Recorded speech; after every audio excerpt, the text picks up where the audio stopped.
चर्चा रुपए की, रुपया डॉलर के सामने खड़ा ही नहीं हो पा रहा है। इतना बुरी तरह पस्त है कि हर दिन एक नए मुकाम हासिल कर रहा है। $1 अगर रुपए में खरीदने जाया जाए तो अब वो 96 रुपए में मिलेगा।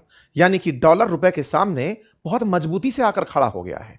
आज की रेट की बात करें तो ये $1 96.90 में खरीदा गया। डॉलर एक देश की करेंसी है जिसका नाम अमेरिका है। रुपया एक देश की करेंसी है जिसका नाम भारत है। भारत की करेंसी अमेरिका की करेंसी के सामने इतनी लाचार क्यों हो गई? दुनिया भर के अंदर भारतीय करेंसी के साथ ही ऐसा हुआ या फिर दुनिया भर की करेंसीज के साथ ऐसा हो रहा है? आज के सेशन में ये भी जानेंगे।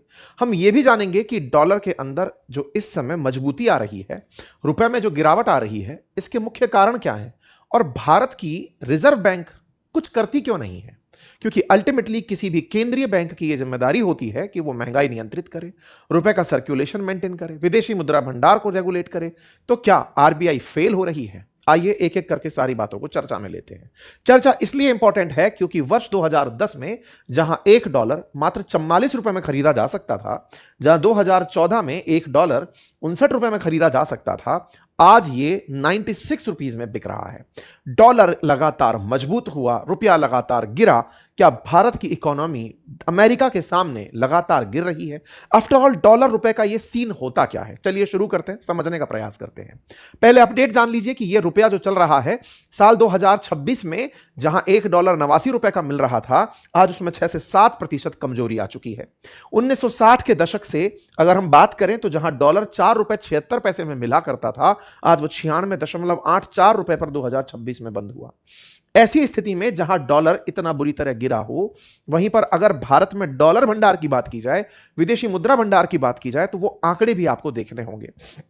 हमारा डॉलर हमारे रुपए की तुलना में आप पूछेंगे हमारा डॉलर कैसे हुआ? असल में आपको अपने पास डॉलर रखना होता है। क्यों रखना होता है? क्योंकि दुनिया से अगर आपको व्यापार करना है तो आपको डॉलर में ही करना होगा। कौन सा व्यापार? कुछ खरीदना अगर है, जैसे कि तेल। आपके सामने एक आंकड़ा रखता हूं। भारत कच्चा तेल जब इंपोर्ट करता है तो $174 बिलियन का तेल खरीदता है। सर, तेल तो किसी में भी खरीदा जा सकता है, रुपए में क्यों नहीं खरीद लेते? उस देश की करेंसी में क्यों नहीं खरीद लेते? अमेरिका ने कभी पेट्रो डॉलर एग्रीमेंट किया था ओपेक कंट्रीज के साथ कि आप लोग तेल तो बेचेंगे लेकिन आपको डॉलर में ही पेमेंट लेना होगा। तो हमें करना क्या होता है? हमारे पास रुपया तो है लेकिन हमें डॉलर बाजार से खरीदना पड़ता है। बाजार से डॉलर पहले खरीदो, तेल खरीदना तो बाद की बात है। पहले डॉलर खरीदो और डॉलर खरीद करके आप उसे जब अपने पास रखते हैं, आप कहेंगे डॉलर को खरीदते किस में हो? बड़ा सवाल है। तो डॉलर को अगर आप रुपए में खरीदने गए तो सामने वाला आपके रुपए का क्या करेगा? तो साहब आप डॉलर को पहले गोल्ड में खरीदो या फिर रुपए से गोल्ड खरीदो और फिर गोल्ड से डॉलर खरीदो। कुल मिलाकर के डॉलर खरीदना सबसे पहला टास्क है। फिर डॉलर खरीद करके उससे पेमेंट करो। तो अल्टीमेटली दुनिया में डॉलर की डिमांड बढ़ने लगती है। जब तेल महंगा हुआ तो ऑटोमेटिक डॉलर की डिमांड महंगी होने लगी। अगर आपको तेल खरीदना था, रास्ता बंद है, तेल महंगा मिलेगा। तेल कितने का मिलेगा? बोले साहब इतने डॉलर का। जैसे $110 प्रति बैरल, पहले $60 प्रति बैरल, अब $110 प्रति बैरल। तो बोले ये जो इजाफा हुआ इसका क्या करें? बोले ये जो इजाफा हुआ ना, अब इतना डॉलर आपको और लेके आना पड़ेगा मेरे पास। तो अब इनके पास में और डॉलर लेके जाओगे तो आपको और डॉलर खरीदना पड़ेगा। तो आप अपनी आवश्यकताओं की पूर्ति के लिए डॉलर खरीदने निकलते हो और मार्केट में जैसे ही डॉलर की डिमांड बढ़ती है, डॉलर मजबूती से जाके खड़ा हो जाता है। आपको आंकड़ा दिखाता हूं। कच्चा तेल आप $174 बिलियन का खरीदते हैं, इलेक्ट्रॉनिक गुड्स $116 बिलियन के, सोना $72 बिलियन का, मशीनरी $62 बिलियन के और अन्य धातु $29 बिलियन के। यह लगभग बैठता है $450 बिलियन। भारत के पास विदेशी मुद्रा भंडार कितना है?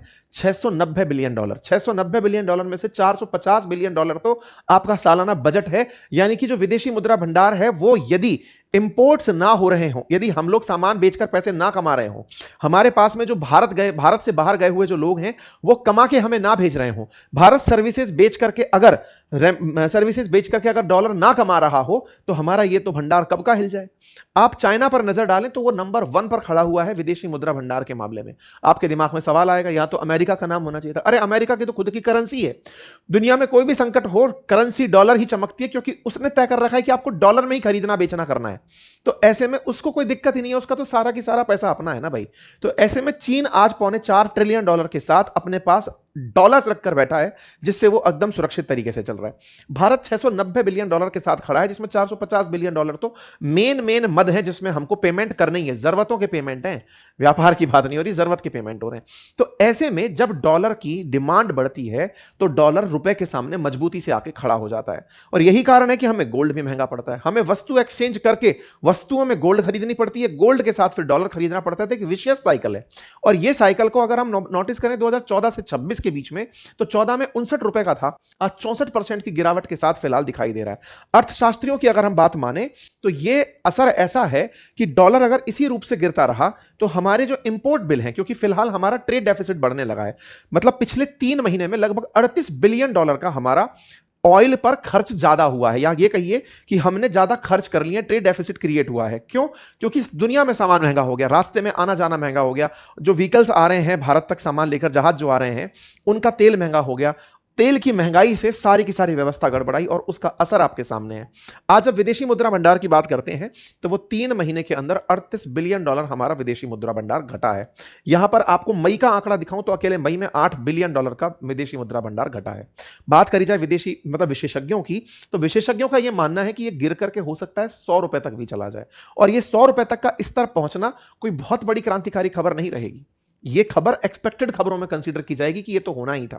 अब इसमें एक बड़ा सवाल पैदा होता है कि साहब अगर इस हाल में रुपया गिरता चला गया तो हमें क्या फर्क पड़ रहा है? हमारे लिए तो वो वहीं की वहीं था। देखिए, जितना ज्यादा आपके यहां से डॉलर बाहर जा रहा है, विदेशी मुद्रा भंडार जितना कम होता जा रहा है, इसका सीधा सा मतलब है कि आपने अपने विदेशी रिजर्व को, जो आपके लिए सुरक्षा की दृष्टि से जरूरी था, विदेशी मुद्रा भंडार ही होता है तब आप दुनिया से माल खरीद पाते हो। अगर आपके पास में विदेशी मुद्रा भंडार नहीं है तो आप इंपोर्ट्स नहीं कर पाएंगे। आज जरूरत की जो चीजें हैं, जैसे हम आज तेल की बात करते हैं, तो तेल खरीदने के लिए जो हमें विदेशी मुद्रा चाहिए वो इस विदेशी मुद्रा भंडार से तय होती है। अगर हम तेल नहीं खरीद पाए तो मांग तो वहीं की वहीं खड़ी है, सप्लाई तेल की नहीं हो पाएगी, तो तेल की कीमतों में इजाफा होगा, जो होता हुआ दिख रहा है। तेल की कीमतों में इजाफा महंगाई बढ़ाता है। तो कुल मिलाकर के विदेशी मुद्रा भंडार आप तक महंगाई के रूप में आकर पड़ता है। जब महंगाई वहीं बढ़ने शुरू होती है, महंगाई बढ़ने से आप जरूरत के सामान खरीदने से बचने लगते हैं। जब आप जरूरत का सामान नहीं खरीदते तो सामान बनाने वाला सामान बनाने से बचने लगता है। जब वो बचने लगता है तो वो उत्पादन घटा देता है। जब उत्पादन घटता है तो रोजगार संकट पैदा होता है, क्योंकि लोगों को नौकरी से निकाला जाता है कि जब माल बन ही नहीं रहा, बिक ही नहीं रहा, तो मैं तुम्हें नौकरी पर क्यों रखूं। वहां से लोगों को रोजगार से निकाला जाता है। एक तरफ रोजगार संकट उत्पन्न होता है, एक तरफ महंगाई मार रही होती है, डिमांड खत्म हो रही है, रोजगार के संकट हो रहे हैं, उत्पादन घट रहा है, महंगाई और इनका जो ये विशेष साइकिल बनता है, ये ओवरऑल मंदी की तरफ लेकर जाता है। मतलब ये जो डॉलर के भाव लगातार बढ़ रहे हैं और रुपया गिर रहा है, ये केवल खबर नहीं है। इस खबर में अगर इसी तरह की तीव्रता बनी रही और विदेशी मुद्रा भंडार इसी दर से घटते रहे तो भारत के लिए एक आर्थिक संकट की आहट हो सकती है। मल्टीपल टाइम हमने इस तरह की बातें आप लोगों से की हैं। ये बातें आरबीआई के पूर्व गवर्नर डी सुब्बा राव ने भी कुछ इस तरह से कही कि रुपए के अंदर गिरावट के कई कारण हैं। उन्होंने कारण तक बताए। उन्होंने कहा कि विदेशी निवेशक भारत में उम्मीद नहीं देख पा रहा है, उसे भारतीय बाजार उठता नहीं दिख रहा है। उसके पीछे के कई कारण भी हैं, उसमें से तकनीकी भी अपने आप में एक बड़ा कारण बनकर आ रहा है कि भारत में इनोवेशन सेंट्रिक ग्रोथ देखी नहीं गई है।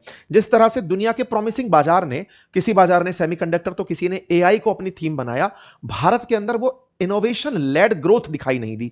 इस चलते निवेशक का जाना जारी रहा, और जब निवेशक गया तो वो बड़ी मात्रा में विदेशी मुद्रा भंडार को अपने साथ ले गया, क्योंकि हमारे पास जो फॉरेन इंस्टीट्यूशनल इन्वेस्टर्स यानी एफआईआई आते हैं, वो एफआईआई बाजार से पैसा निकालने लग रहे हैं। उनके निकलने वाले पैसे में डॉलर साथ जा रहा है।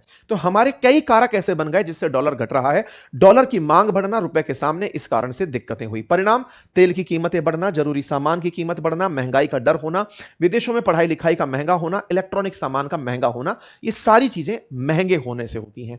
कुछ लोग इसमें फायदा भी ढूंढ लेंगे कि डॉलर के सामने रुपया अगर कमजोर है तो अमेरिकियों को भारतीय सामान अब सस्ता पड़ेगा, तो हमारा एक्सपोर्ट बढ़ेगा। वास्तविकता में हमें डॉलर की जरूरत है।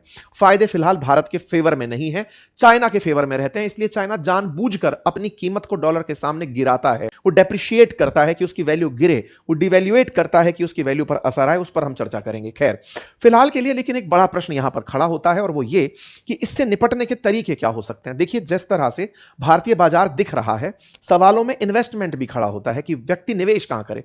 आज निवेश के जितने भी ऑप्शंस हैं, चाहे उसके अंदर आप बॉन्ड्स देखें, गोल्ड देखें, स्टॉक्स देखें, रियल एस्टेट देखें, या तो वो महंगाई की मार में है या डर में है। उदाहरण के लिए अगर हम युद्ध के बाद की स्थिति देखें तो निफ्टी 7% गिरता हुआ दिखाई दिया है बाजार के अंदर पिछले 6 महीने में। 10% के अंदर बॉम्बे स्टॉक एक्सचेंज में और 7% की नेशनल स्टॉक एक्सचेंज के अंदर गिरावट देखी गई है। यानी कि वॉर टाइम हो या ट्रंप का टाइम, बाजार में गिरावट चल रही है। तो निवेशक के अंदर एक फियर है कि पैसा कहां लगाएं। साथ ही साथ में यही स्थिति अगर हम देखें तो गोल्ड के केस में भी, क्योंकि अब भारत सरकार बोल रही है कि गोल्ड ना खरीदो, तो जब प्रधानमंत्री गोल्ड खरीदने से रोकते हैं तो गोल्ड में निवेश से लोग बचते हैं, क्योंकि उस पर तमाम प्रकार की ड्यूटीज लग जाती हैं। महंगाई से निपटने के लिए फिर करें तो करें क्या, जब स्टॉक्स बच नहीं रहे, साथ में आपके पास में गोल्ड के ऑप्शंस पर सरकार चुनौती लगा रही है, तो महंगाई से कैसे निपटे, क्योंकि महंगाई बहुत तेजी से अब आगे आने वाले समय में बढ़ेगी। इस समय पर आप अपनी प्रैक्टिस में सेविंग्स को जगह दें। कन्वेंशनल तरीका जो चला आ रहा है उसे जगह दें। बहुत सारे कन्वेंशनल तरीकों में मैंने पहले भी आपको फिक्स डिपॉजिट और रिकरिंग डिपॉजिट की बातें कही हैं। मैंने बताया है कि या तो आप बैंक में अपना पैसा जमा करा के इंटरेस्ट पर चलने दें, क्योंकि सबसे सेफ चल रहा है। उसके अलावा दूसरा है रिकरिंग डिपॉजिट, कि मेरे पास एक बड़ा अमाउंट नहीं है, तो आप मंथली एसआईपी जैसे बनाते हैं, बिल्कुल ऐसे मंथली अपने कुछ डिपॉजिट सेट कर लीजिए कि मैं 1,000 रुपए पर मंथ जमा कराऊंगा। इससे आप आने वाले समय की जरूरतें पूरी कर पाएंगे, चाहे फिर आपको कार के लोन चुकाने हो, गाड़ी की बच्चों की फीस चुकानी हो, कहीं बाहर घूमने जाना हो, कोई भी आपका भविष्य का कोई प्लान है अगर वो करना हो, तो आप ये अपनी सेविंग की हैबिट बनाएं। अदरवाइज अगर आप पैसा इस समय सेव करने के लिए कहीं इन्वेस्ट नहीं किए, ये बड़ा चैलेंज है। मनी के साथ सॉइलिंग इफेक्ट लागू होता है। अगर आपने पैसा अपने करंट अकाउंट में रखा बिना पेमेंट के, बिना इंटरेस्ट के, तो वह महंगाई के सामने मिट्टी हो रहा है। महंगाई तो अपनी दर से बढ़ रही है ना। अभी सीपीआई के आंकड़े निकलकर जब आएंगे, डब्ल्यूपीआई जिस तरह से बढ़ी हुई थी, सीपीआई अगर बढ़ी तो महंगाई के आंकड़े महंगाई को हमारे इंटरेस्ट रेट बीट भी नहीं कर पाएंगे। तो ऐसे में जरूरी है कि आपके पास कोई भी आउटस्टैंडिंग अमाउंट है, आप उसे सेविंग के तरीकों में अपनाएं, और उसमें इस हैबिट को अगर आप मंथली करते हैं तो रिकरिंग डिपॉजिट के अंदर आप उसे इस्तेमाल करते हुए चल सकते हैं। ठीक है, तो कुल मिलाकर के आप अपनी सेविंग से बहुत सारे तरीके, अगर आप आरडी करा के चलते हैं तो चाहे कार का डाउन पेमेंट है, वेडिंग फंड है, तमाम ट्रैवल फंड है, इनको मैनेज कर सकते हैं। और अब सवाल बनता है कि भारत के विदेशी मुद्रा भंडार जिस गति से जा रहे हैं, इन विदेशी मुद्रा भंडारों के जाने में और कौन से कारक हैं जो जिम्मेदार हैं। तो जैसा मैंने आपको बताया, 2.2 लाख करोड़ रुपए विदेशी निवेशकों के द्वारा पैसा बाहर निकाल लिया गया। निवेशक के भागने के पीछे भारत की ग्रोथ रेट थी कि साहब उन्हें वो चीज नजर नहीं आ रही जो वैश्विक बाजारों में नजर आ रही है। साथ ही साथ भारत के लिए जो व्यापार है ना, इंपोर्ट हमारे महंगे हो रहे हैं।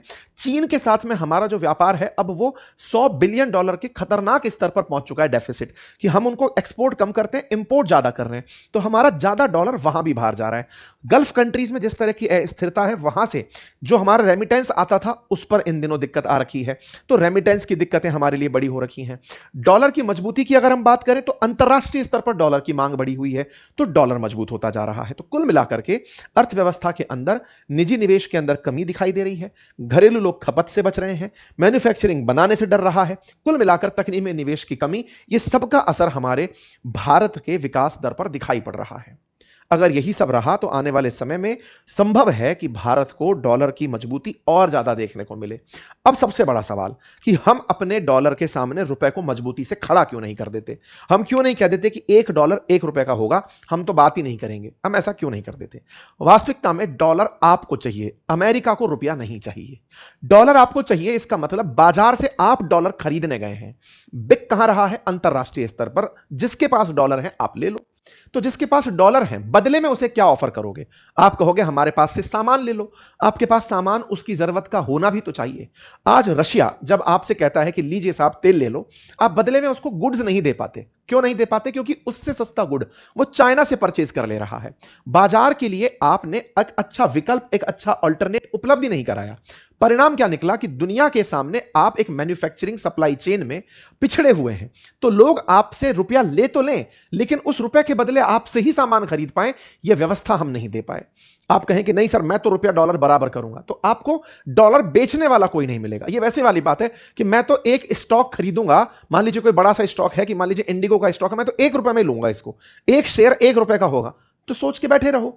आपको देने के लिए इस बाजार में ट्रेड करना है, आपको अपनी दाम लगानी है, देने के लिए कोई उपलब्ध हुआ तो दे देगा। इसका मतलब सिंपल है कि आपके रुपए में वो ताकत नहीं है। ताकत कब आएगी? जब आपके पास बहुत सारा सामान बन के रखा हो। सप्लाई चेन में भारत जितना मजबूत होगा, रुपया उतना मजबूत होगा। आज हम जब अपने लिए चाइना पर निर्भर हैं, $100 बिलियन से ऊपर का हम इंपोर्ट ले रहे हैं उनसे, यह दर्शाता है कि भारत के लिए मैन्युफैक्चरिंग में ध्यान लगाना बहुत ज्यादा जरूरी है।